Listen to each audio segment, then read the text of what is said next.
এটা হচ্ছে বিডক রিজার্ভিয়ার। আর দেখেন কত সুন্দর জায়গা, মানে সিঙ্গাপুরে আসলে ঘোরার মতো জায়গার আপনার কখনো অভাব হবে না। এই দেখেন মাছরে খাবার দেওয়া নিষেধ, কারণ এখানে প্রচুর পরিমাণে মাছ আছে।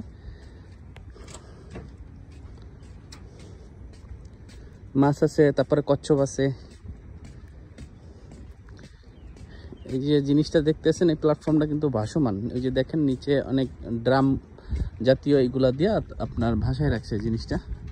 এই যে এখন হেলতেছে, এটা বোঝা যাইতেছে না ক্যামেরায়, কিন্তু এটা হেলতেছে। যখন বাতাস আসে তখন এটা দুলে। কত সুন্দর না পানির ভিতরে, দেখেন অসাধারণ পরিবেশ,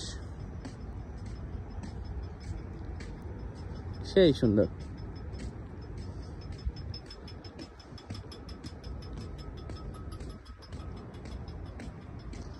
আর এই দুই পাশটাতে বিল্ডিং, মনে হইতেছে তারা সমুদ্র পাড়ে আছে। অনেক সুন্দর।